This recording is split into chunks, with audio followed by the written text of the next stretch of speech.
Breaking news Brazil ভক্তদের জন্য 26 জুনে প্রাথমিক তালিকা থেকে 18 জন ফুটবলার চূড়ান্ত হয়েছে। বিশ্বকাপ মানে ব্রাজিল, আর ব্রাজিল মানে বিশ্বসেরা। ইংল্যান্ডে ফুটবলের আবিষ্কার হলেও ব্রাজিলকে বলা হয় আঁতুড়ঘর।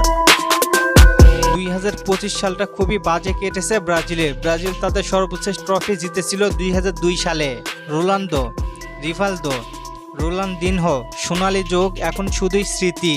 এবার সময় হয়েছে ব্রাজিলের বিশ্বকাপ জেতার। 2026 বিশ্বকাপে নেইমার, রাফিনহা, ভিনিসিয়াস জুনিয়র তাদের নেতৃত্বে গড়ে উঠেছে এক শক্তিশালী ব্রাজিল দল।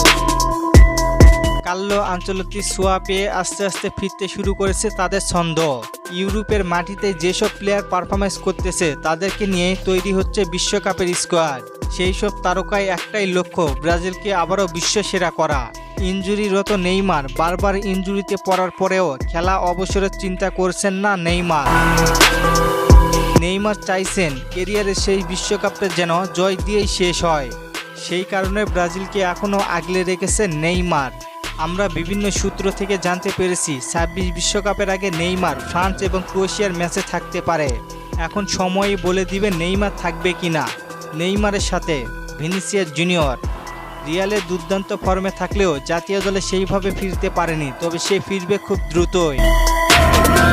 ডিফেন্সে মার্কিনহোস ব্রাজিল জাতীয় দলের নেতা, তার সাথে দেখা যাবে আলেক্সান্দ্রো রিবেইরোকে। কার্লো আনচেলত্তি 4-2-3-1 ফরমেশনে খেলাতে পারেন, যেখানে ফুলব্যাকদের জন্য বেশ গুরুত্বপূর্ণ। মিডফিল্ডে ক্যাসমিরো এবং ব্রুনো গুইমারেস মাঝমাঠের দুই প্রাণ। এদের বিকল্প হিসেবে আন্দ্রেস পেরেইরা, আন্দ্রে সান্তোস ও লুকাস পাকুয়েতা। চলেন দেখে আসি 11 জন কারা কারা থাকছেন। Alisson Becker, Marquinhos, Gabriel Magalhaes, Casemiro, Bruno Guimaraes, Vinicius Junior, Neymar Junior, Estevao Willian, Raphinha, Rodrygo Goes, Matheus Cunha, Gabriel Martinelli. এর বাহিরে কিছু খেলোয়াড় এক ধাপ নিচে থাকলেও স্কোয়াডে থাকার সম্ভাবনা অনেক বেশি।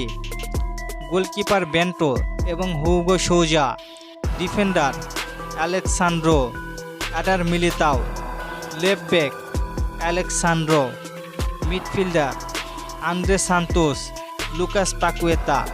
সব মিলিয়ে এখনও 5টি জায়গায় খালি রয়েছে। আপনার মতে কোন 26 জনকে দলে নেওয়া উচিত? জানিয়ে দিন আপনার মূল্যবান মতামত।